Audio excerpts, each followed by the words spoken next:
Assalamualaikum warahmatullahi wabarakatuh. Perkenalkan, nama saya Tri Rahmawati, NPM 2320701060, Prodi Peternakan Fakultas Pertanian Universitas Tidar.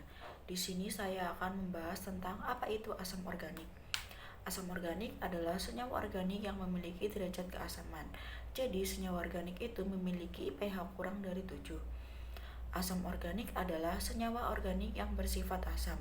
Asam organik dan turunannya sering digunakan dalam produk makanan dan minuman sebagai bahan tambahan makanan, terutama sebagai pengatur keasaman atau pH kontrol agen. Asam organik adalah komponen umum dalam makanan dan minuman dan memainkan peran penting dalam karakteristik produk seperti rasa dan aroma.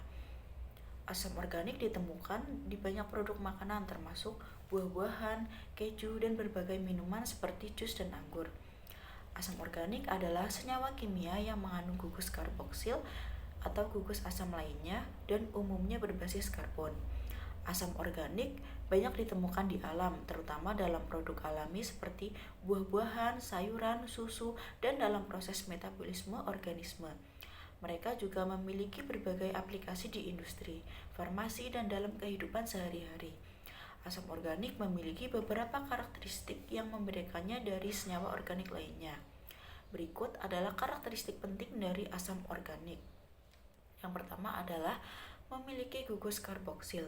Asam organik umumnya mengandung gugus karboksil yang terdiri dari atom karbon yang terikat pada gugus karboksil dan gugus hidroksil. Gugus karboksil ini memberikan sifat asam pada senyawa karena dapat melepaskan ion hidrogen dalam larutan. Yang kedua ada sifat asam atau dapat melepaskan proton. Asam organik bersifat asam karena kemampuan untuk melepaskan proton atau ion hidrogen dalam larutan. Ini membuat asam organik memiliki nilai pH yang lebih rendah dari 7 atau di bawah pH netral. Sebagai contoh, asam asetat dalam air akan melepaskan proton sehingga larutannya bersifat asam. Yang ketiga adalah reaksi dengan basa atau netralisasi. Asam organik dapat bereaksi dengan basa untuk membentuk garam dan air. Reaksi ini disebut reaksi netralisasi. Yang keempat ada kelarutan dalam air tergantung pada panjang rantai karbon. Asam organik rantai pendek seperti asam asetat umumnya larut dalam air karena kemampuan gugus karboksil untuk membentuk ikatan hidrogen dengan molekul air. Asam organik rantai panjang atau seperti asam lemak kurang larut dalam air karena efek penghalang dari rantai karbon yang panjang. Yang kelima ada sifat pelepasan proton atau kekuatan asam. Tidak semua asam organik memiliki tingkat keasaman yang sama.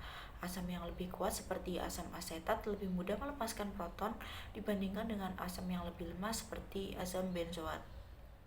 Asam yang lebih kuat memiliki konstanta disosiasi asam yang lebih tinggi yang menunjukkan kecenderungan yang lebih besar untuk melepaskan proton. Yang keenam, membentuk ester dengan alkohol atau esterifikasi. Asam organik dapat bereaksi dengan alkohol melalui reaksi esterifikasi untuk membentuk ester dan air. Yang ketujuh ada sifat volatil dan bau. Beberapa asam organik memiliki sifat volatil atau mudah menguap dan menghasilkan bau khas seperti asam asetat yang memiliki bau asam yang kuat dan digunakan dalam cuka dapur. Asam butirat memiliki bau yang khas pada produk susu dan mentega. Yang kedelapan ada reaksi reduksi atau asam organik dapat direduksi. Beberapa asam organik dapat mengalami reaksi reduksi, misalnya asam karboksilat dapat direduksi menjadi alkohol menggunakan agen pereduksi seperti litium aluminium hidrida. Yang ke-9 ada pembentukan garam. Asam organik dapat membentuk garam ketika bereaksi dengan logam alkali atau alkali tanah. Contoh, asam benzoat dengan natrium hidroksida menghasilkan sodium benzoat yang digunakan sebagai pengawet makanan. Yang ke-11, 10 ada pengaruh pada pH. Asam organik karena kemampuan mereka untuk melepaskan ion hidrogen dapat menurunkan pH larutan di mana mereka dilarutkan. Hal ini penting dalam banyak proses biologis dan kimia. Yang terakhir ada banyak ditemukan di alam. Asam organik banyak ditemukan dalam produk alami seperti buah-buahan, sayuran, dan produk susu sebagai contoh. Asam sitrat ditemukan dalam jeruk, asam laktat dihasilkan selama fermentasi dan ditemukan dalam produk susu. Asam oksalat ditemukan dalam bayam dan beberapa tumbuhan lainnya. Jadi, asam organik memiliki sejumlah karakteristik penting yang membuatnya sangat berperan dalam kimia organik dan biologi, serta dalam aplikasi industri, farmasi, dan pangan. Mereka dapat melepaskan proton, bereaksi dengan basa untuk membentuk garam, serta memiliki kemampuan untuk membentuk ester dalam reaksi esterifikasi. Keberadaan gugus karboksil adalah ciri khas utama dari asam organik yang memberi mereka sifat khas dalam reaksi kimia. Contoh dari asam organik yang paling umum antara lain, yang pertama ada asam alkanoat atau asam karboksilat yang memiliki derajat keasaman dengan gugus karboksil COOH. Asam sulfonat dengan gugus karboksil SO2OH dengan derajat keasaman yang lebih kuat. Yang terakhir ada asam asetat dengan gugus CH3COOH atau biasa kita sebut cuka. Asam ini juga termasuk dari asam alkanoat. Asam organik memiliki penerapan yang luas di berbagai bidang, mulai dari kehidupan sehari-hari hingga industri pertanian dan kesehatan.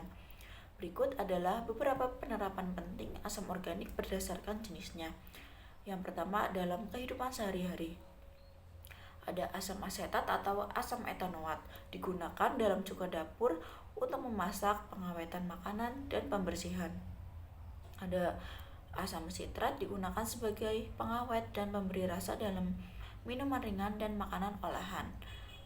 Ada asam laktat ditemukan dalam produk susu fermentasi seperti yogurt dan keju.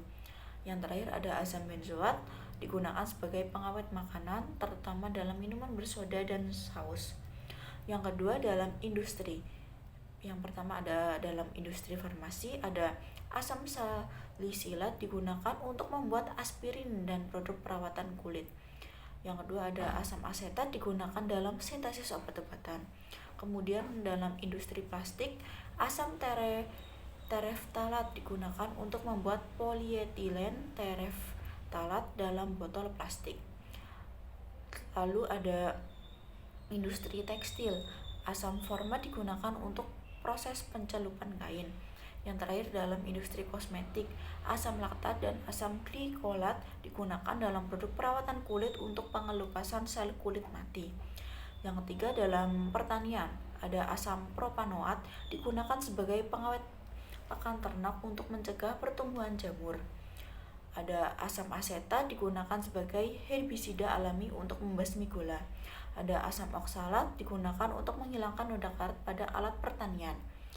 Lalu pada industri kesehatan ada asam laktat digunakan dalam cairan infus untuk mengatasi ketidakseimbangan elektrolit. Lalu asam salisilat digunakan untuk mengobati jerawat, kapalan, dan kutil. Yang terakhir ada asam folat diberikan sebagai suplemen penting untuk ibu hamil untuk mencegah cacat lahir. Yang kelima dalam industri makanan dan minuman, ada asam sitrat memberikan rasa asam pada minuman ringan, permen, dan saus. Asam tartarat digunakan dalam pembuatan anggur untuk meningkatkan rasa. Ada asam butirat untuk memberikan aroma khas pada produk susu fermentasi seperti mentega dan keju. Lalu dalam industri energi dan bahan bakar, ada asam format digunakan untuk memproduksi gas hidrogen melalui reaksi kimia. Ada asam lemak digunakan dalam produksi biodiesel melalui proses transesterifikasi. Lalu yang ketujuh dalam industri laboratorium dan riset, ada asam oksalat digunakan sebagai reagen pengendap kalsium dan analisis kimia. Lalu asam asetat digunakan sebagai pelarut dalam reaksi organik dan biokimia. Lalu yang terakhir dalam lingkungan, ada asam asetat digunakan sebagai bahan ramah lingkungan untuk pembersih dan herbisida alami. Lalu yang terakhir ada asam laktat digunakan dalam produk bioplastik yang dapat terurai. Sekian dari tentang asam organik yang dapat saya sampaikan. Jika ada kurang dan salah yang saya sampaikan, saya ucapkan mohon maaf dan terima kasih. Wassalamualaikum warahmatullahi wabarakatuh.